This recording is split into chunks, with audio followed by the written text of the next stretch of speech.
झारखंड में हेमंत सोरेन की सरकार के 6 माह पूरे हो गए। कोरोना महामारी के बीच राज्य सरकार अपनी उपलब्धियों को लेकर जनता के बीच बातचीत तो जरूर कर रही है, लेकिन विपक्षी दल सरकार के कार्यों पर सवाल भी खड़े कर रहे हैं। ऐसे में राज्य सरकार के 6 महीने के कार्यकाल की समीक्षा भी होने लगी है। राज्य में विपक्षी पार्टी बीजेपी ने हेमंत सोरेन के 6 माह के कार्यकाल पर कई सवाल खड़े किए हैं। पार्टी प्रवक्ता प्रतुल सहदेव ने साफ किया कि हेमंत सरकार ने जो वादे किए थे उस पर वे खरे नहीं उतर पाए। ना तो आदिवासियों के हित की बात की गई और ना ही आम जनता की ही। ये सुपर फ्लॉप कार्यकाल रहा है हेमंत सोरेन जी का।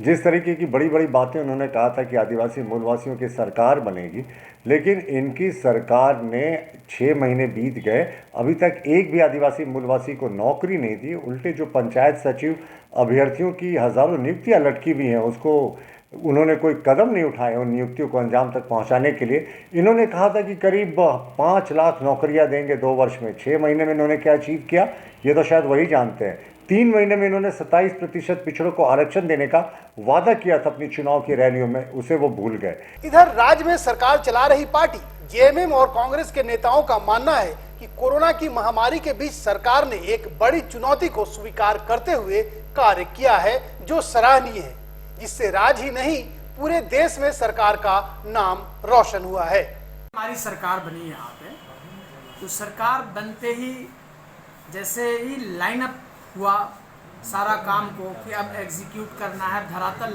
पे लाना है, वैसे ही कोरोना से हम लोग कोरोना महामारी में हम लोग शामिल हो गए, लविश हो गए। तो ऐसी स्थिति में जो काम होना चाहिए उस पे थोड़ा सा तेज़ी जो थी उस पर और तेज़ी आनी चाहिए थी। लेकिन कोरोना में जिस तरह से हम लोगों ने काम किया, गरीब लोगों के लिए, मजदूरों के लिए, जो प्रवासी जो बार बार बोला जाता है वो हमारे बीच के लोग हैं, वो मेरे लोग जो हैं वो प्रवासी नहीं, मेरे लोग बीच के लोग हैं। वो लोग आए, उनको मनरेगा के माध्यम से काम दिया जा रहा है और भविष्य में भी दिया जाएगा। वैसे तो राज्य में जब जब नई सरकारें बनी हैं तब तब इस बात की उम्मीद होती थी कि झारखंड के लोगों का विकास हो पाएगा, लेकिन पिछले 20 सालों की बात की जाए तो राज्य में अभी भी विकास कोसों दूर है। 6 महीने के कार्यकाल में बहुत आकलन तो संभव नहीं, लेकिन सबकी निगाहें हेमंत सोरेन सरकार पर है, क्योंकि जल जंगल और जमीन वाली पार्टी राज्य का कितना भला करेगी ये देखना दिलचस्प होगा। सबरंग समाचार के लिए रांची से चितरंजन की रिपोर्ट।